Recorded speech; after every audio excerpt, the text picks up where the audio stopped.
আপনি বলছিলেন যে আপনি যে কথাগুলো বলেন সুস্পষ্ট স্পেসিফিক। আমার কখনো কখনো মনে হয় আপনার কথার ভিতরে একটা হেয়ালি আছে। আপনি বলছেন অনেক মানুষকে সন্দেহের মধ্যে ফেলে দিচ্ছেন।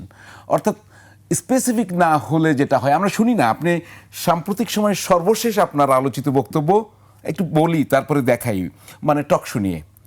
এটা হচ্ছে লুকানো গুপ্ত আওয়ামী লীগ, এটা হচ্ছে গুপ্ত সাংবাদিক, আরেকটা হচ্ছে আওয়ামী বুদ্ধিজীবী। টক শোতে তারা সিনিয়র সাংবাদিক। টক শো শেষে জিজ্ঞাসা করি কোথায় সাংবাদিকতা করেন, বলেন ভাই বেকার। একটু শুনি আপনার বক্তব্যটা। 30-40টা টক শোতে দেখবেন অলমোস্ট এন্টায়ারলি জামাতের কোনো প্রতিনিধি নাই, এনসিপির কোনো প্রতিনিধি নাই, বিরোধী দলের অলমোস্ট কোনো প্রতিনিধি নাই। তাহলে 2-3 জন মিলে কি আলাপ করে দেখবেন, একটা হচ্ছে লুকানো গুপ্ত আওয়ামী লীগ, একটা হচ্ছে গুপ্ত সাংবাদিক, আর একটা হচ্ছে আওয়ামী বুদ্ধিজীবী। এই আমরা তোমরা মিলে মিলে দেখবেন টকশোতে জি, গণমাধ্যমগুলো আমার মধ্যে স্পষ্ট হয়েছে আপনার বক্তব্য। আমরা তোমরা মিলেমিশে গুপ্ত আওয়ামী লীগ, গুপ্ত সাংবাদিক আর বুদ্ধিজীবী, আওয়ামী বুদ্ধিজীবী। টকশোটা হয়তো টেলিভিশনে 40টার মতো টেলিভিশন আছে। তো আপনি বলছেন কিন্তু স্পেসিফিক করছেন না। তো অনেকেই তো সন্দেহের জালে পড়ে যাচ্ছে, তাদের ভিতরেও পিটপিট করছে। একটু যদি উদাহরণ দিয়ে বলতেন। না, উদাহরণে দেওয়া হচ্ছে বড় জিনিস হচ্ছে যে কিছু জাজমেন্ট আমি তো মতামত আকারে দিচ্ছি। জি, আমি তো জাজমেন্ট দিচ্ছি না, এটা তো ট্রাইব্যুনাল না, এটা কোর্ট না। জনগণের দায়িত্ব হচ্ছে আপনি একটু রাতের বেলা এই যে টকশোগুলো চলছে মোটামুটি 9টা-10টা থেকে তো টকশোগুলো হয় রাত 12টা-1টা পর্যন্ত। আপনি একটু নিজে 1 সপ্তাহ, 10 দিন, 2 সপ্তাহ একটু স্ক্রোল করেন, প্রত্যেকটা টকশোতে দেখেন মেহমান হিসেবে কারা আসছে, তাদেরকে আপনি ক্যাটাগরাইজেশন করেন এবং কি কি টপিক নিয়ে আলোচনা হচ্ছে, সেখানে আসলে কতটুকু রেলেভেন্ট, প্রাসঙ্গিক ওই সময়ের জন্য, ওই মাসটার জন্য, ওই ঘটনাগুলোকে কেন্দ্র করে যে আলোচনাগুলো হচ্ছে সেগুলো আসলে কতটুকু রেলেভেন্ট। এবং শুধু এটা বাইরে না, আমি টকশোতে ইনফ্যাক্ট বহুবার বলেছি, আমি প্রডিউসারদেরকে বলেছি যে আজকে এই বিষয় নিয়ে কেন কথা বললেন, আজকে তো এই বিষয় নিয়ে কথা হওয়া দরকার ছিল, আজকে তো এগুলো নিয়ে কথা বলা দরকার ছিল। বলে ভাই হ্যাঁ বলবো এই আগামী 2-3 দিনের মধ্যে এগুলো নিয়ে কথা বলবো। তো এখন আমার কাছে মনে হয়েছে যে আপনারা যারা গণমাধ্যমে আছেন, আপনারা একটা সিরিয়াস রেসপন্সিবল কাজ করছেন, জাতির হয়ে জাতির খবর জাতির কাছে পৌঁছানো, এবং এটা একটা জবাবদিহিতার জায়গা আছে।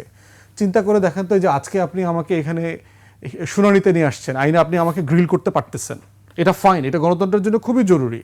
টাফ কোশ্চেন করতে হবে, টাফ আনসার দিতে হবে, মুখোমুখি হতে হবে, যেন জাতি জনগণ জাজমেন্ট করতে পারে যে whether we can trust him as a man and a politician. এটা করতেই হবে।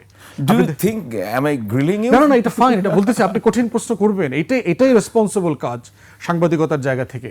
কিন্তু প্রশ্ন হচ্ছে, আমরা কি একজন সংবাদকর্মীকে গ্রিল করতে পারি? জনগণ পারে। যেমন ধরেন কোনো একটা গণমাধ্যমের কোনো একটা রিপোর্ট অসত্য, গাঁজাখোর, একদম একটা বাটপারি নিউজ ছাপায় দিল, আমরা যারা আছি জনগণ, আমরা কি ওনাকে ডাকতে পারবো, ওই মালিক পক্ষকে ডেকে জিজ্ঞেস করতে পারবো যে ভাই এটা কেন লিখলেন?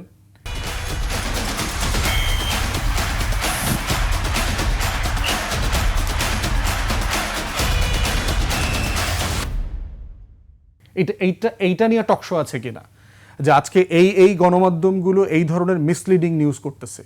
এই যে দেখেন গত 2 সপ্তাহ থেকে, মানে জুলাই আসার আগে থেকেই আওয়ামী লীগ আসবে আসবে আসবে, এবং আওয়ামী লীগ আসার বয়ান, আওয়ামী লীগ ছাড়া কি আসলে অন্তর্ভুক্তিমূলক নির্বাচন হবে, আওয়ামী লীগ ছাড়া কি আসলে দেশে স্থিতিশীলতা ফিরে আসবে, আওয়ামী লীগ কি আসলে রিগ্রেট করছে, মানে কন্টিনিউয়াস ফার্স্ট পেজ নিউজ এবং কলাম সকল প্রায় একটা বিশাল সংখ্যক গণমাধ্যমে আমরা দেখতে পাচ্ছি। প্রাসঙ্গিক নয় না, এই প্রশ্নগুলো সবসময় প্রাসঙ্গিক না। আলোচনাটা হওয়া দরকার ছিল আওয়ামী লীগের বিচারের কতটুকু কী হলো, আমাদের জুলাই শহীদদের তালিকাটা ভালোভাবে হইল না কেন, প্রতিবন্ধী যারা আছেন তাদের পুনর্বাসনের খবর কি, জুলাই স্মৃতি ফাউন্ডেশনের কর্মীরা কেন 5 মাস থেকে বেতন পাচ্ছে না, কেন বাংলাদেশ ব্যাংকের গভর্নর আমাদের জুলাই শহীদদের যেই ভর্তুকি টাকা দেওয়ার কথা ছিল সেগুলো বন্ধ করে দিলেন, কেন মুক্তিযুদ্ধ মন্ত্রণালয় এবং তার আমলারা জুলাই কেন্দ্রিক প্রচণ্ড রিডান্ডেন্ট আচরণ করছেন, তাদের টাকা ছাড় দিচ্ছেন না, কেন করছেন না সেই প্রশ্নগুলো তো আমি দেখতে পাচ্ছি না। মানে আওয়ামী লীগকে রেলেভেন্ট করবার জায়গাটা কোথায় এখানে? গণহত্যার বিচারের কত দূর? 2 বছরে বিচারের কেন মাত্র 7টা চার্জশিটের রায় হয়েছে, বাকি আওয়ামী লীগের নেতাদের কিছু হচ্ছে না? আপনার মনে হয় টার্গেটেড এই যে রিলেভেন্ট করা, এটা কি টার্গেটেড? এটা আমার কাছে মনে হয়েছে এটা পরিকল্পিত। কেন? কারণ প্যাটার্ন, কারণ হচ্ছে বাংলাদেশের গণমাধ্যম, বাংলাদেশের এস্টাবলিশমেন্ট এখনো এটা মেনে নিতে পারছে না যে আওয়ামী লীগ নামক একটা জিনিসের গণ অভ্যুত্থানে পরাজয় হয়েছে and they are politically dead, তারা কাম ব্যাক করতে পারবে না। হিস্ট্রি, পলিটিক্যাল সায়েন্স কিচ্ছু বলে না। যদি কোনোদিন কামব্যাক করে আমাদের সফটওয়্যার আপডেট করতে হবে। আমরা যারা ইতিহাস এবং রাষ্ট্রবিজ্ঞান পড়েছি আমাদের সব লেখাপড়া আপনার তাদের ডাস্টবিনে ফেলে সমস্যা দিতে কি? হবে। তাদেরকে আওয়ামী লীগ ভাত কাপড় দেয় এখন? দেয় কিনা সেটা তো লম্বা প্রশ্ন। রয়টার্সের যে রিপোর্ট আপনি রেফার করেছেন, দিজ আর মানে বট রিপোর্টস, আমরা এগুলো জানি। আপনার মনে থাকার কথা, মানে যারা মানে রিউমার স্ক্যানিং করেন, যারা গণমাধ্যমকে ওয়াচ করেন, আওয়ামী লীগের শতাধিক আর্টিকেল আওয়ামী লীগকে নিয়ে গত 5-7 বছরে লেখা হয়েছে, বিভিন্ন গণমাধ্যমে বাংলা ইংলিশে ছাপা হয়েছে। Last এগুলো time সব এ, জি। Fake writer, fake researcher, fake বিশ্ববিদ্যালয়ের টিচার, ফেক বিভিন্ন দেশে রয়টার্সের এটা কি ফেক রাইটার মনে হয়, ফেক রিপোর্ট মনে হয়? এটা বলছি না, বাট বলছি যে ভাষা বলছে যে লেখা। আপনি যদি এনডিটিভির যেই রেফারেন্সে তারা নিউজ করেছে কয়েকদিন আগে, যে ইমেইলে শেখ হাসিনা একটা ইন্টারভিউ দেখেছে, আপনি দেখবেন এটা শব্দ প্যাটার্ন। আমরা যারা ইংলিশ লিটারেচারের সাথে অভ্যস্ত, আমরা যারা জীবনে হাজার হাজার ইংলিশ বই পড়ছি, পত্রিকা পড়ছি, আমরা লেখার প্যাটার্ন দেখলে বুঝি যে এই লেখার এই লেখকের কিনা, এই পত্রিকার কিনা, এই লেখার প্যাটার্ন আছে। না, আমি একটু বলি, প্যাটার্ন দেখে বলছেন, আমার রিপোর্টটা একবার দেখি এখানে, যে আপনার কি মনে হয় রয়টার্সের মতো একটি আন্তর্জাতিক সংবাদ মাধ্যম সে তার রিপোর্টার সেখানে তাকে ইউজ করতে পারবে, অথবা ওই খুবই সহজ কাজ। কিরকম? বাহিরে পশ্চিমা দেশে তো আবার লবিস্ট ফার্ম আছে, আইনে বৈধ। আওয়ামী লীগকে সেই ফেক রিপোর্টারদেরকে দিয়ে পশ্চিমের গুরুত্বপূর্ণ পত্রিকাগুলোতে লেখায় নাই, কলম ছাপায় নাই। মানে রয়টার্সের মতো এই ধরনের প্রতিষ্ঠান? রয়টার্সের মতো না, হ্যাঁ, গার্ডিয়ানের ফেক রিপোর্ট আসছে, রাইটারকে পরে খুঁজে পাওয়া যায় নাই।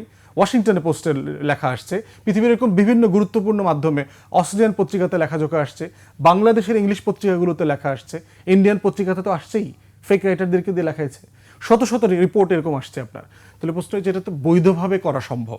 যারা আমরা পশ্চিমের রাজনীতি বুঝি, লবিস্ট ফার্মগুলো কিভাবে কাজ করে, ওখানে সিনেটার কেনাবেচা করা যায় লবিস্ট ফার্ম দিয়ে, আইনের মাধ্যমে করা যায়, তাহলে কেন করা যাবে না? আপনি রয়টারের সাথে লবি করবেন, বৈধভাবে লবি করতে পারবেন। বৈধভাবে হাসিনা বাংলাদেশে এত বছরের ফ্যাসিবাদ কায়েম করার পরেও পৃথিবীর সবচেয়ে শক্তিশালী নারী, টাইম ম্যাগাজিনে হাসিনার ফার্স্ট পেজে ছবি আসে নাই, দেখি নাই আমরা, বড় বড় গুরুত্বপূর্ণ ন্যাশনাল ম্যাগাজিনে তার নাম আসে নাই। কিভাবে সম্ভব হলো যে বাংলাদেশে গণতন্ত্র নাই, ভোট নাই, নির্বাচন নাই, বিরোধী দলকে নাই করে দিয়েছে? এই পত্রিকাগুলো রিপোর্টগুলো আসলো কিভাবে?